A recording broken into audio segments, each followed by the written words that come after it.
Hello बच्चों, आज जो अपने टॉपिक लेके आए हैं वो लेके आए हैं बेलन। अपने आज बेलन की पूरी जानकारी यहाँ पे पढ़ेंगे।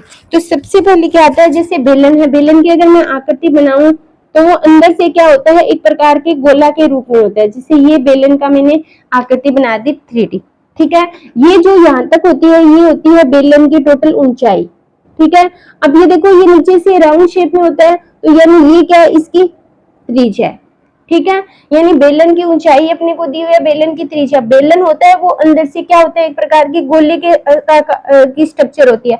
अब सबसे पहले अपने जैसे क्वेश्चन करेंगे इसी बेस पे। मान लो अपने को त्रिज्या यहाँ पे कितनी दे दी, 7 सेंटीमीटर। यानी जो बेलन है उसकी त्रिज्या अपने को कितनी दे दी, 7 सेंटीमीटर दी। और ऊंचाई मान लो अपने को यहाँ पे कितनी दे दी, 14 सेंटीमीटर। ये जो ऊंचाई है वो कितनी दे दी अपने को, 14 सेंटीमीटर। इस बेस पे अपने यहाँ पे क्वेश्चन आज कवर करेंगे। सबसे पहले अपने ज्ञात करेंगे बेलन का वक्र पृष्ठीय, यानी बेलन का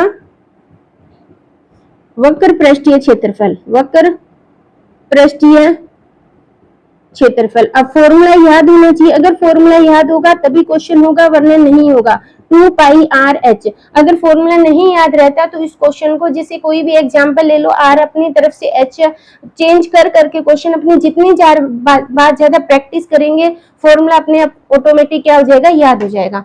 बेलन का वक्र पृष्ठीय होता है 2 पाई आर। वक्र पृष्ठीय का मतलब होता है जैसे ये चारों ओर का जो पृष्ठीय होता है ना, इसको अपने बोलते हैं वक्र पृष्ठीय क्षेत्रफल। 2 पाई आर एच।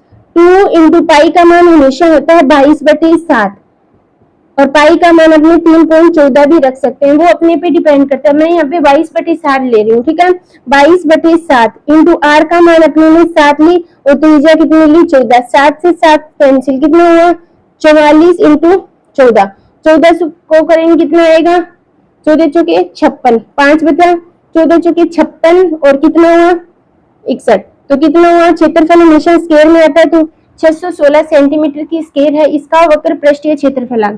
फिर अपने को बात करनी है बेलन का कुल पृष्ठीय क्षेत्रफल। बेलन का कुल पृष्ठीय क्षेत्रफल, ये तो था वक्र पृष्ठीय। कुल पृष्ठीय का मतलब होता है ये सारा, इसमें कितना आ गया, ये होता है 2 pi r, r plus h. 2 into 22/7, r का मान 7 है, 7 प्लस 14। 7 से 7 कैंसिल, कितना हुआ 44 इंटू कितने हुए अपने 21। ठीक है, 44 को जब अपने 21 से मल्टीप्लाई करेंगे तो कितना आ जाएगा, ये आ जाएगा अपना 4, 2 और 9, यानी कितना हुआ 924 सेंटीमीटर की स्क्वायर।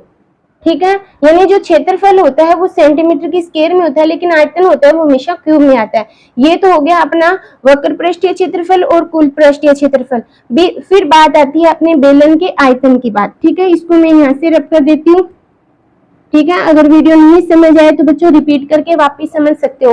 बेलन का आयतन, बेलन का आयतन, आयतन की अगर बात करें तो आयतन का फॉर्मूला होता है पाई आर स्क्वायर एच। ठीक है, पाई इंटू 22/7, आर का मान है 7 इंटू 7, यानी 7 की स्क्वायर है, यानी 7 दो बार लेना है, और एच कितना है अपना 14।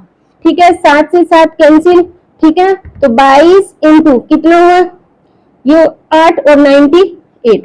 ठीक है, और 98 को अपने जब अपने 22 से मल्टीप्लाई करेंगे तो कितना आ जाएगा, ये हो जाएगा 16 और 18 और 19 इंटू 6 9 1, तो 650, यानी 2556 सेंटीमीटर की क्यूब। आयतन क्यूब में क्यों आया, क्षेत्रफल स्क्वायर में क्यों आया, क्योंकि यहाँ पे त्रिज्या 2 बार है, तो 2 बार सेंटीमीटर स्क्वायर, एक ऊंचाई की सेंटीमीटर के, तो सेंटीमीटर क्यूब। अब आयतन होता क्या है, मान लो वक्र पृष्ठीय चारों क्षेत्रफल होते हैं इसके अंदर का, लेकिन आयतन क्या होता है, जैसे मान लो ये कोई अपना बेलन है, इसके अंदर अपने ने पानी भरा, तो उसमें पानी कितना समाहित हुआ, वो उसका क्या कहलाता है, आयतन। यानी पानी का आयतन कितना है बेलन के लिए, तो वो होता है बेलन का आयतन। ठीक है बच्चों, तो इस प्रकार अपने के टॉपिक के जो बेलन है उसके 3, एक वक्र पृष्ठीय होता है, कुल पृष्ठीय होता है, एक आयतन होता है। ठीक है, ये 3 ही पॉइंट्स होते हैं। तो इस तरह ये हो गया अपना बेलन यहाँ पे कवर। आगे जो भी वीडियो लेके आएंगे उसमें अपने गोला और शंकु लेके आएंगे। अगर वीडियो अच्छी लगे तो लाइक करना, शेयर करना और मेरे चैनल को सब्सक्राइब करना। Thank you.